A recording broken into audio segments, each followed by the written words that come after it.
तो जैसा कि दोस्तों आज है 28 अगस्त, तो आपको पहले ही क्लियर कर दूं कि 28 अगस्त को आपका आरआरसी ग्रुप डी का किसी भी शिफ्ट में कोई भी एग्जाम नहीं है। आपका एग्जाम मंडे मतलब कि 29 अगस्त से आपका एग्जाम फिर से स्टार्ट हो जाएगा। तो दोस्तों ये वीडियो उनके लिए है जिनका कि आगे आने वाले फेज़ों में आपका एग्जाम बाकी है। तो इस वीडियो का जो प्रश्न है दोस्तों वो उन्हीं प्रश्नों को लिया गया है जो कि दोस्तों आपका बार बार प्रश्न रिपीट हो रहे हैं, या कुछ इंपॉर्टेंट प्रश्नों को लिया गया है जो कि दोस्तों आपके आने वाले एग्जाम में छपेंगे ही छपेंगे। तो दोस्तों वीडियो को अंत तक देखिएगा, और दोस्तों चैनल पर नए हैं तो चैनल को सब्सक्राइब कर लीजिएगा, नोटिफिकेशन बेल को ऑन कर लीजिएगा आरआरसी ग्रुप डी के पल पल अपडेट के लिए। तो चलिए दोस्तों वीडियो को शुरू करते हैं। वह है कि किस पदार्थ में कैल्शियम कार्बोनेट उपस्थिति नहीं है।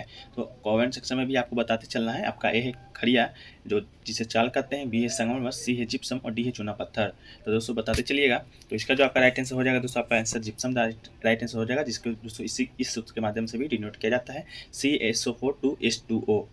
H2H2O है दोस्तों, 2H2O नहीं है। ये टाइपिंग नहीं हो पाता है, इस कारण इसे लिखा जाता है। चलिए दोस्तों अगला प्रश्न है कि तूतीकोरन थर्मल पावर स्टेशन कहाँ पर है। तो दोस्तों आपसे जो ग्रुप डी का आपका एग्जाम हो रहा है उसमें दोस्तों आपका इससे भी रिलेटेड प्रश्न आता रहा है कि ये थर्मल प्लांट कहाँ है, वो थर्मल प्लांट कहाँ है। तो इसी के बेसिस पर तूतीकोरन थर्मल पावर स्टेशन को लिया गया है, जो कि दोस्तों आपका तमिलनाडु टुटुकुडी में दोस्तों आपका है, जो कि दोस्तों बंगाल के खाड़ी के समुद्री तट पर आपका स्थित है। चलिए दोस्तों अगला प्रश्न है कि IBRD जिसे विश्व बैंक वर्ल्ड बैंक की कहा जाता है, उसकी स्थापना कब हुआ था। तो इसकी जो स्थापना है दोस्तों आपका हुआ था 1944 ईस्वी में। मुख्यालय की बात करें तो ये दोस्तों आपका वाशिंगटन DC US में दोस्तों आपका इसका मुख्यालय है विश्व बैंक का। अगला दोस्तों कि WORM की फुल फॉर्म क्या है। तो WORM की फुल फॉर्म की बात करें दोस्तों तो इसका फुल फॉर्म हो जाएगा राइट वंस रीड मैनी, आपका इसका फुल फॉर्म हो जाएगा। अगला दोस्तों कजरी किस ऋतु का लोकगीत है। तो कजरी की बात करें दोस्तों तो आपका ये वर्षा ऋतु का लोकगीत है, सावन के महीने में गाया जाता है। अब बात करें कहाँ गाया जाता है तो दोस्तों कजरी उत्तर प्रदेश, पूर्वी उत्तर प्रदेश का प्रसिद्ध लोकगीत है। ये दोस्तों आपका उत्तर प्रदेश का लोकगीत है। इसके बाद बात करें दोस्तों शिक्षा किस सूची का विषय है। तो शिक्षा दोस्तों बात ये है आपका समवर्ती सूची का। बात करें दोस्तों भारतीय संविधान में कितने सूची का उल्लेख किया गया है। तो दोस्तों तीन सूची का उल्लेख किया गया आपका। पहला हो जाएगा राज्य सूची, दूसरा हो जाएगा दोस्तों आपका केंद्र सूची, और तीसरा है दोस्तों आपका समवर्ती सूची। समवर्ती सूची की बात करें दोस्तों तो इस पर जो इन विषय में जो विषयों का उल्लेख किया गया उस पर जो कानून बनाने का होता है वो केंद्र राज्य दोनों का होता है। और राज्य सूची में दोस्तों कानून बनाने का अधिकार सिर्फ राज्य सरकार को है। केंद्र में दोस्तों आपका एक जो आपका केंद्र सूची में है उसमें दोस्तों कानून बनाने का अधिकार केंद्र सरकार को ही होता है। अगला दोस्तों की प्रस्तावना की भाषा और समवर्ती सूची का प्रावधान कहाँ से लिया गया है। तो आपका ऑस्ट्रेलिया के संविधान से लिया गया है। अगला दोस्तों समवर्ती सूची में कुल कितना विषय है। तो दोस्तों 52 विषय आपका हो जाएगा, जैसे में आपका शिक्षा का जो विषय है वो आपका समवर्ती सूची है। अगला दोस्तों जीवन जीने का अधिकार किस अनुच्छेद में वर्णित है।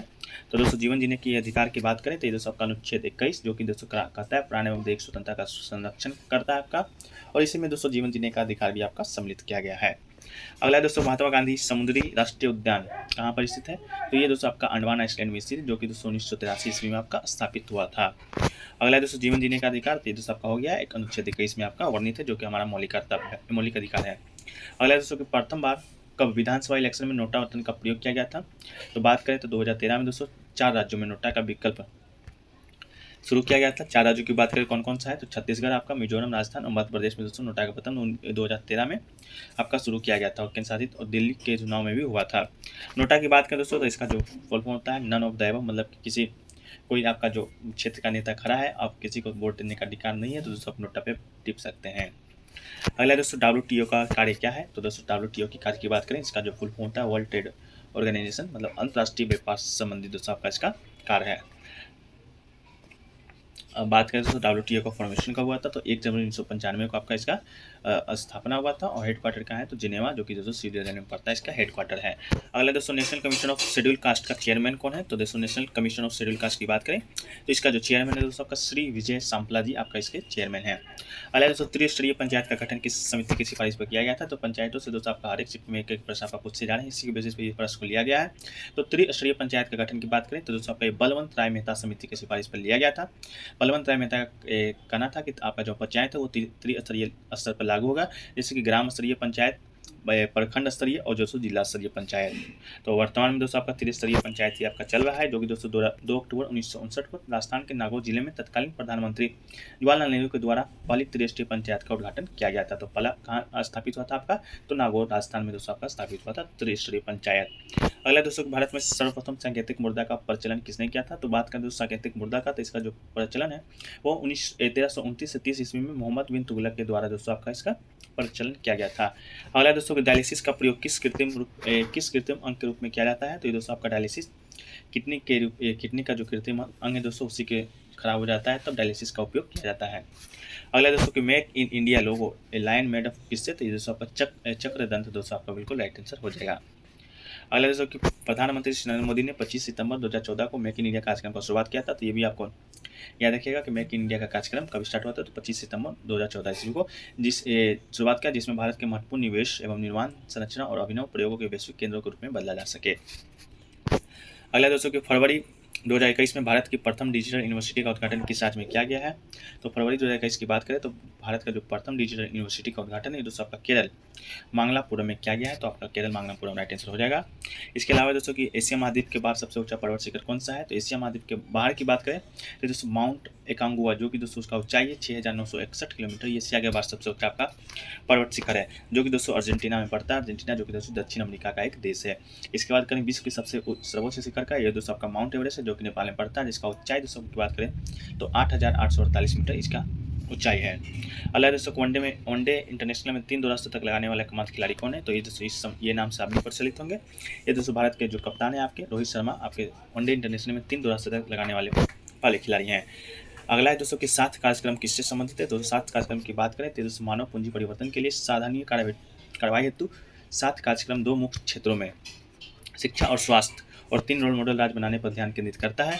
और 7 का जो फुल फॉर्म देखें तो दोस्तों sustainable action for transforming human capital इसका फुल फॉर्म हो जाएगा।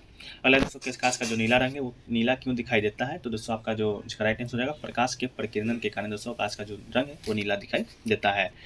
अगला दोस्तों पृथ्वी का घूर्णन गति के कारण कौन सा बल उत्पन्न होता है, जिसमें पवन अपनी मूल दिशा में विक्षेपित हो जाती है, तो दोस्तों आपका कोरियोलिसिस बल आपका बिल्कुल राइट आंसर हो जाएगा। अगला दोस्तों कि सबसे पहले किसने बताया था कि परमाणु में इलेक्ट्रॉन के कण धनावेशित कणों में धसे रहते हैं, तो दोस्तों आपका जे थॉमसन के द्वारा प्लम-पुटिक सिद्धांत के द्वारा आपको बताया गया था, जो कि दोस्तों 1904 में आपका हुआ था। तो परमाणु में इलेक्ट्रॉन का कण धनावेशित होता है, यह आपका जे थॉमसन के द्वारा बताया गया था। का इम्पोर्टेंट प्रश्न जो कि दोस्तों आपका ग्रुप डी के एग्जाम के लिए बहुत ही महत्वपूर्ण है। तो वीडियो कैसा लगा दोस्तों कमेंट सेक्शन में बताइएगा। अच्छा लगा तो वीडियो को लाइक जरूर कीजिएगा और दोस्तों में अधिक से अधिक शेयर कीजिएगा। और दोस्तों चैनल पर नए हैं तो चैनल को सब्सक्राइब कर लीजिएगा। इसका जो पीडीएफ लिंक है वो दोस्तों हमारे टेलीग्राम चैनल पे मिल जाएगा। टेलीग्राम चैनल का लिंक डिस्क्रिप्शन बॉक्स में दिया रहेगा। तो मिलते हैं दोस्तों नेक्स्ट वीडियो में, जब तक के लिए जय हिंद जय भारत।